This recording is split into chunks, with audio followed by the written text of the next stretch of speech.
दोस्तों, दलित समाज से आने वाले संत रविदास को ईश्वर का अनुयायी माना जाता है। रैदास के नाम से विश्व प्रसिद्ध संत, कवि, समाज सुधारक रविदास को मध्ययुगीन साधकों में विशिष्ट स्थान प्राप्त है। संत रविदास ने अपने समकालीन मीराबाई और राजा नागरमल के साथ साथ सारे समाज को ज्ञान का मार्ग दिखाया था। इनकी ख्याति से अत्यधिक प्रभावित होकर सिकंदर लोदी भी रविदास को अपने दरबार में आमंत्रित किया था। रविदास का भक्ति आंदोलन पर बहुत ज्यादा प्रभाव था, जो हिंदू धर्म के अनुसार एक आध्यात्मिक भक्ति आंदोलन था। बाद में इस आंदोलन ने नया रूप ले लिया और इस प्रकार सिख धर्म की शुरुआत हुई। रविदास के भक्ति छंदों को सिख धर्मग्रंथों के गुरु ग्रंथ साहिब में शामिल किया गया है। हालांकि संत रविदास के अनुयायियों ने 21वीं सदी में रविदासिया धर्म की स्थापना की। रविदासिया धर्म के अनुयायी हर साल गुरु रविदास जी की जयंती श्रद्धापूर्वक मनाते हैं। ये सभी भक्त विभिन्न प्रकार के अनुष्ठान करते हैं और गुरु रविदास के गीतों और कविताओं का जाप करते हैं। सभी श्रद्धालु गुरु रविदास की तस्वीर के साथ जुलूस भी निकालते हैं और गंगा नदी में स्नान करते हैं। दोस्तों, भारत के सभी राज्यों से बहुत सारे लोग रविदास जी के जन्म स्थान सीर गोवर्धनपुर रविदास मंदिर की तीर्थ यात्रा पर भी जाते हैं और अपनी पूजा अर्चना करते हैं।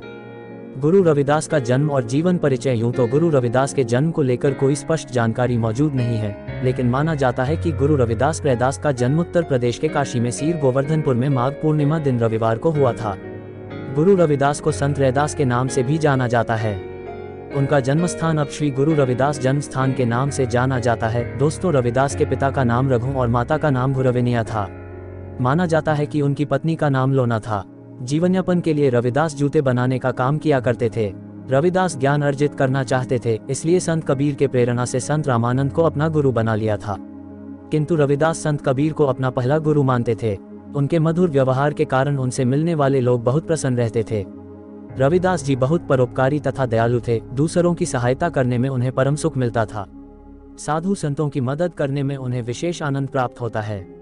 दोस्तों, कई बार संत रविदास बिना पैसे लिए ही जूतों का काम कर दिया करते थे। उनके इस स्वभाव के कारण रविदास के माता पिता उनसे दुखी रहते थे। पैसों की बात से दुखी होकर उनके माता पिता ने रविदास तथा उनकी पत्नी को अपने घर से निकाल दिया था।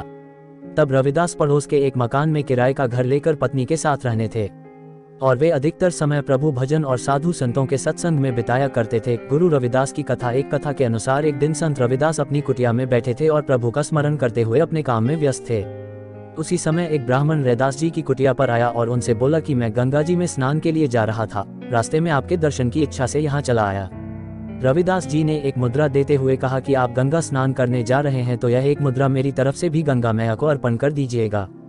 ब्राह्मण जब स्नान करने गंगा जी पहुंचा और स्नान कर जब पानी में मुद्रा डालने लगा तो गंगा मैया ने जल में से अपना हाथ निकालकर वह मुद्रा ब्राह्मण से ले ली और उसके बदले में ब्राह्मण को एक सोने का कंगन दे दिया। ब्राह्मण गंगा मैया के द्वारा दिया कंगन लेकर लौटते हुए नगर के राजा से मिलने जा पहुंचा।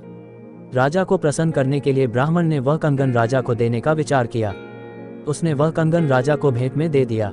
राजा ने उस ब्राह्मण को बहुत सी मुद्राएं देकर विदा किया। ब्राह्मण के घर जाने के बाद राजा ने वह कंगन अपनी महारानी को प्रेम से तोहफे में दे दिया।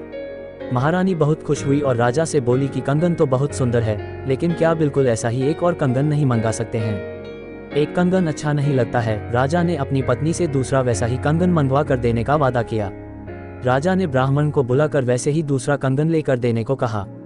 ऐसा ना होने की परिस्थिति में उसे दंड का पात्र बनना पड़ेगा। खबर सुनते ही ब्राह्मण के होश उड़ गए और वह पछताने लगा। परेशान ब्राह्मण रविदास जी के घर पहुंचा और पूरी कथा उन्हें कह सुनाई और ये भी कहा कि गंगा जी से मिले कंगन जैसा कंगन अगर मैंने राजा को 3 दिन में नहीं दिया तो वे मुझे कठोर दंड देंगे। ब्राह्मण ने क्षमा मांगी कि आपको उस कंगन के बारे में बिना बताए मैंने उसे राजा को दे दिया। रविदास जी ने ब्राह्मण को शांत करते हुए कहा कि मैं तुमसे नाराज नहीं हूँ। मैं वैसे भी इस कंगन का क्या करता, लेकिन अभी मैं गंगा मैया से प्रार्थना जरूर कर सकता हूँ कि वे वैसे ही दूसरा कंगन दे जिससे तुम्हारा मान सम्मान बच जाए। ऐसा कहकर रविदास जी ने अपनी वह कठौती उठाई जिसमें वे चमड़ा गलाते थे और उसे जल से भर दिया।